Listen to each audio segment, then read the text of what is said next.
स्वागत छ भाइ बहिनीहरूलाई नेपाल अनलाइन स्कुलमा। आज हामी क्लास 12 को च्याप्टर 7 मा आइसकेका छौँ हैन। अब हामीले हाम्रो च्याप्टर 7 मा चाहिँ हामीले पढ्ने टपिक के रहेको छ त म्याक्रो इकोनोमिक्स। माइक्रो इकोनोमिक्सको पोर्सन सकिसकेपछि हामीले म्याक्रो इकोनोमिक्सको स्टडी गर्छौँ। म्याक्रो भन्ने बित्तिकै हामीले सुरुका क्लासहरूमा अथवा सुरुको च्याप्टरहरूमा पनि डिस्कस गरिरहेका छौँ हैन, छोटो हाम्रो डेफिनेसन अनुसार। अब म्याक्रो भन्ने बित्तिकै के हो त, एउटा होल टोटल हैन, एउटा टोटल समरीमा चाहिँ अब इकोनोमिक स्टडीहरू गर्ने अप्रोचलाई हामीले म्याक्रो इकोनोमिक्स भनेर भन्छौँ। यसलाई हामीले डेफिनेसन भन्दा चाहिँ के भन्न सकिन्छ त भन्दा, it is the study of the behaviour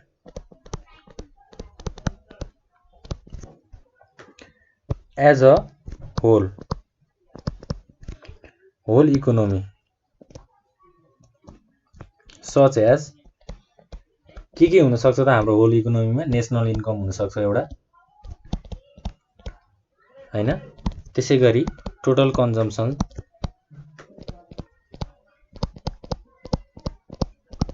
त्यसै गरी टोटल सेभिङ र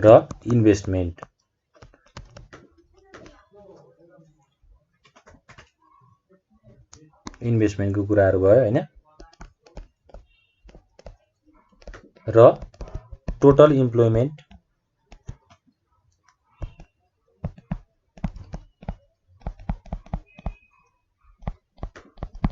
जेनरल प्राइस लेभल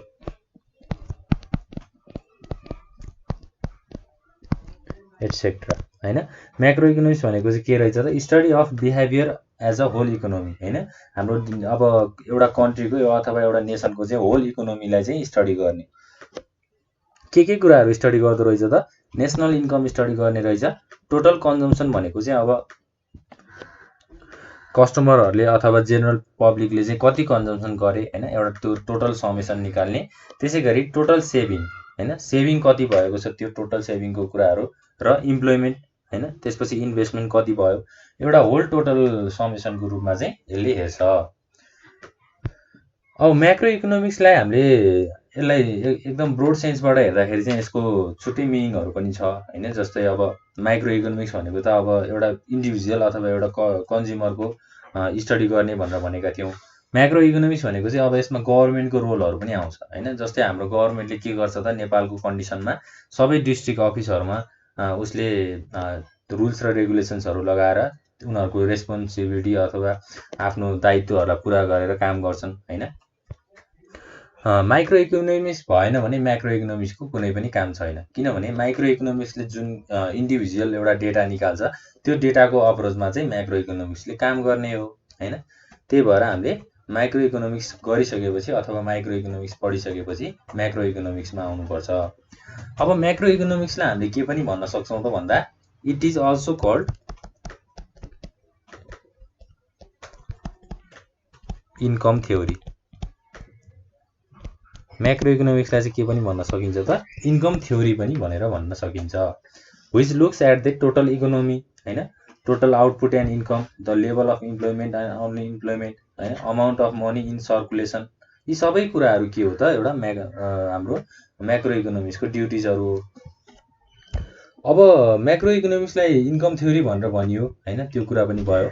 अब हामीले के हेर्नु पर्यो त, म्याक्रो इकोनोमिक्सको फिचर्सको कुराहरू पनि हेर्नु पर्यो। Features of macro economics,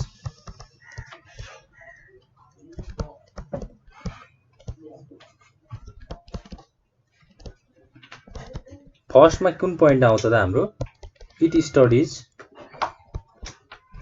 economic in an aggregated approach. Macro इकोनोमिक्सले चाहिँ कसरी स्टडी गर्छ त इकोनोमीलाई, एउटा एग्रिगेटेड एप्रोचमा चाहिँ स्टडी गर्छ। त्यसै गरी 2 नम्बरमा छ, it's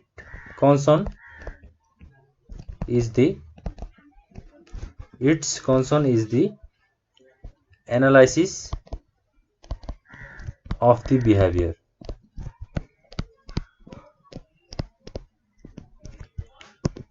the whole economy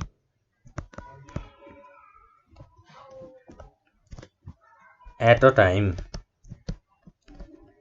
analysis of the behaviour of whole economy at a time भनेको नेसन वाइड इकोनोमीको चाहिँ एउटा होल टोटल एनालाइसिस गर्ने काम पनि म्याक्रो इकोनोमिक्सले गर्छ। त्यसै गरी हामी 3 नम्बरमा जाउँ। 3 नम्बरमा के भनेको छ त, it is a policy science and more normative than positive हैन। अब नर्मेटिभ साइन्स र पोजिटिभ साइन्सको कुराहरू पनि हामीले च्याप्टर 2 मा चाहिँ गरिसकेका छौँ हैन। च्याप्टर 1 अथवा च्याप्टर 2 मा हामीले गरिसकेका छौँ। पोलिसी हो म्याक्रो इकोनोमिक्स भनेको चाहिँ एउटा पोलिसी हो हैन, साइन्स हो। And more normative than positive भनेको नर्मेटिभले के गर्छ त, के हुनुपर्ने हो भन्ने कुराहरू हैन, अथवा वाट सुड बी भन्ने कुराहरू चाहिँ नर्मेटिभ साइन्सले हामीलाई हेल्प गर्छ। त्यसै गरी अब थर्ड पोइन्टमा फोर्थ पोइन्टमा चाहिँ हाम्रो के छ त हैन, it's analytical tools are fiscal policy. त्यसमा के आउँछ त, ट्याक्स आउँछ, एक्सपेन्डिचरहरू आउँछ, एक्सपेन्डिचर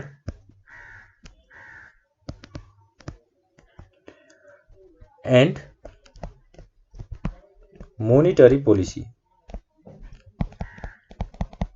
मोनिटरी पोलिसीमा चाहिँ के आउँछ त हाम्रो इन्ट्रेस्ट रेट। त्यसै गरी अर्को के छ त, मनी सप्लाई एटसेट्रा। ल, एनालिटिकल टुल्स हो म्याक्रो इकोनोमिक्स भनेको हैन। जस्तै it's analytical tools are fiscal policy. Fiscal policy र मोनिटरी पोलिसीमा चाहिँ हाम्रो म्याक्रो इकोनोमिक्सले काम गर्ने रहेछ। अब यी कुराहरू भनेको म्याक्रो इकोनोमिक्सका डेफिनेसन र फिचर्सको कुराहरू भयो। अब हामीले अर्को डिस्कस गर्ने टपिक भनेको के रहेको छ त, scope of macro economics. Macro इकोनोमिक्सका स्कोपहरू के छन्, यसका सब्जेक्ट म्याटरहरू चाहिँ के छन् त। जस्तै म एउटा अब डायग्राम बनाउँछु, त्यो डायग्रामबाट चाहिँ हामीले के बुझ्न सक्छौँ त, यसको स्कोपको बारेमा बुझ्न सक्छौँ है त। स्कोप अफ म्याक्रो इकोनोमिक्स भनेको चाहिँ के हो त हैन, यसको मिनिङ के हो त भन्दा it refers to the area covered by the study of macro economics. Macro इकोनोमिक्सले स्टडी गर्ने एरिया अथवा म्याक्रो इकोनोमिक्सले स्टडी गर्ने एउटा जुन अप्रोचलाई चाहिँ स्कोप अफ म्याक्रो इकोनोमिक्स भनेर भनिन्छ हैन। के कुराहरू म्याक्रो इकोनोमिक्सले स्टडी गर्छ त्यो सबै स्कोपमा पर्छन्। अब हामीले डायग्रामबाट हेर्दाखेरि के गर्न सक्छौँ त, म्याक्रो इकोनोमिक्स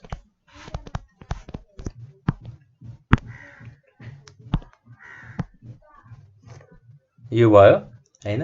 त्यसै गरी अब थ्योरी अफ इन्कम एन्ड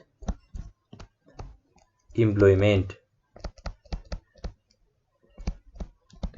त्यसै गरी अर्को के छ त, theory of general price level. अर्को छ थ्योरी अफ इकोनोमिक ग्रोथ। र अर्को के छ त हाम्रो मोडर्न थ्योरी अफ डिस्ट्रिब्युसन। यी कुराहरू चाहिँ हाम्रो म्याक्रो इकोनोमिक्सका स्कोपहरू छन् है। अब हाम्रो थ्योरी अफ इन्कम एन्ड इम्प्लोइमेन्टमा चाहिँ के आउँछ त यसको अन्डरमा, एउटा छ थ्योरी अफ कन्जम्सन फङ्सन।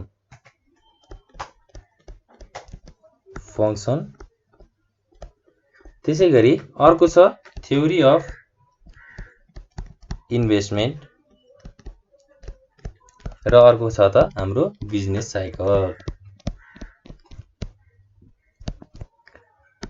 ल, एउटा भयो, दुईटा, तीनटा, यो यसले चारवटा हैन। त्यसै गरी थ्योरी अफ कन्जम्सन फङ्सन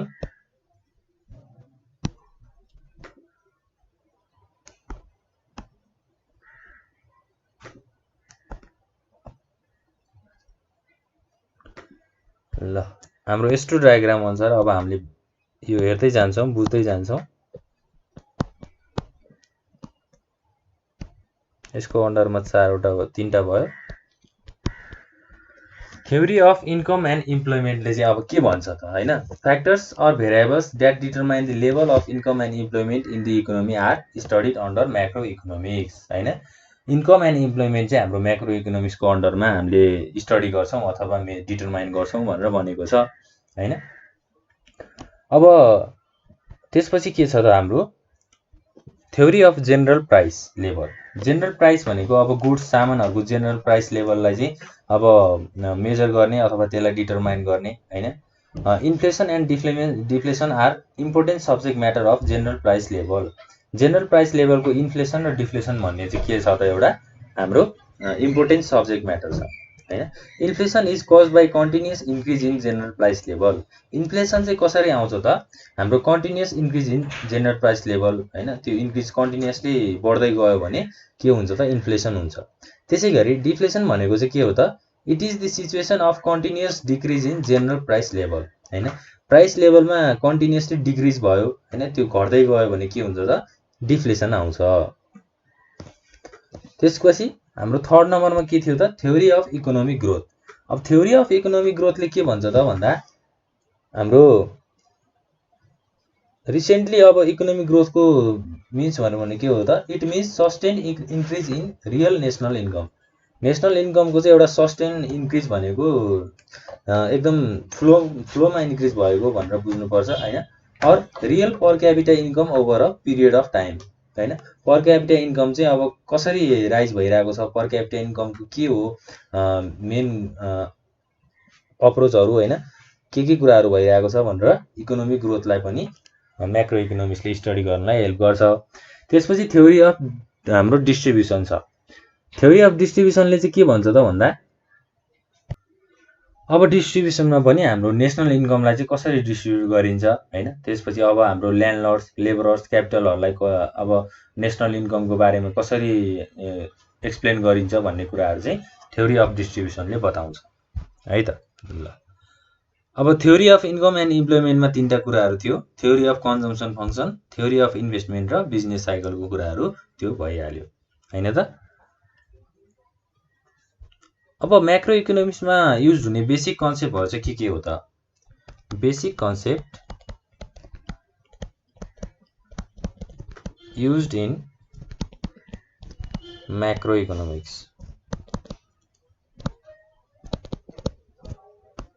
के छ त बेसिक कन्सेप्टमा फर्स्टमा छ स्टक भेरिएबल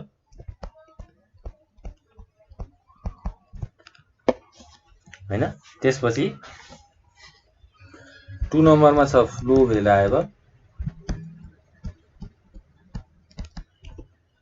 3 नम्बरमा छ इक्विलिब्रियम एन्ड डिसइक्विलिब्रियम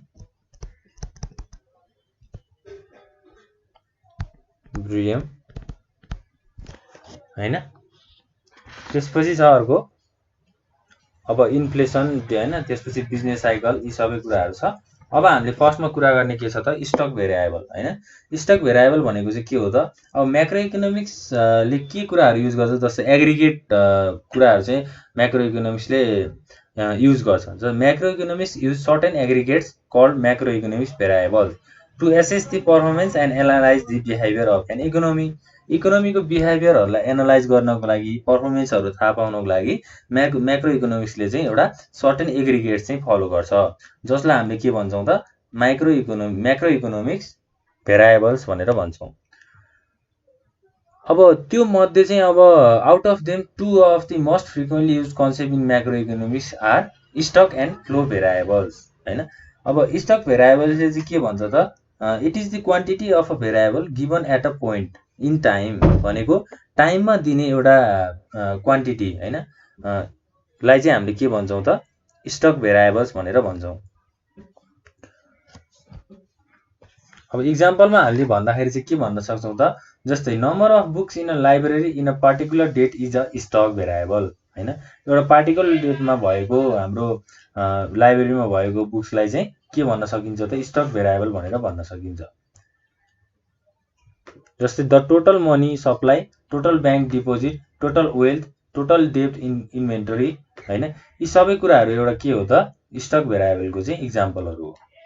अब त्यसपछि आउँछ फ्लो भेरिएबल। फ्लो भेरिएबल भनेको चाहिँ के हो त, it refers to the quantity of variable express at a per unit of time हैन। जस्तै पर युनिट अफ टाइममा चाहिँ एक्सप्रेस हुने हाम्रो क्वान्टिटी अफ भेरिएबललाई फ्लो भेरिएबल भनेर बुझिँदो रहेछ। इक्जाम्पलमा के भन्न सकिन्छ त, जस्तै per hour, per week, per month हैन।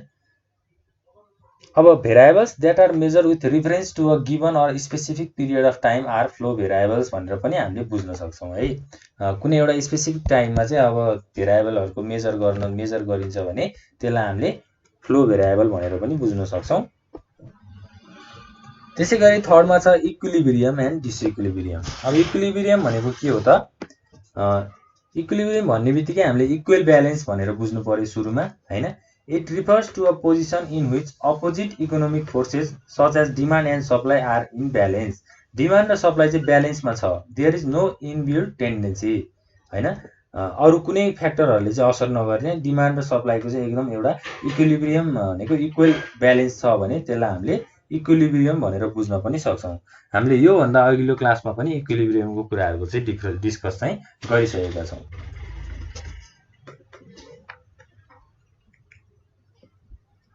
ल अब हामीले बुझ्नुपर्ने कुरा भनेको यति नै हो हैन।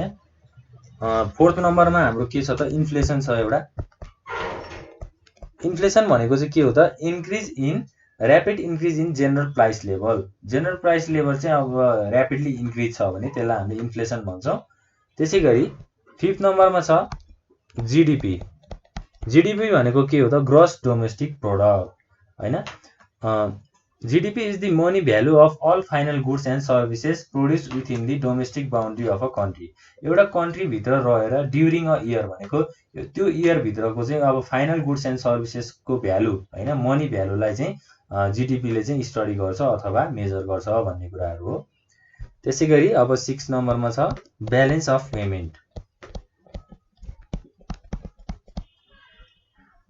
पेमेन्टको ब्यालेन्सहरू पनि अब हाम्रो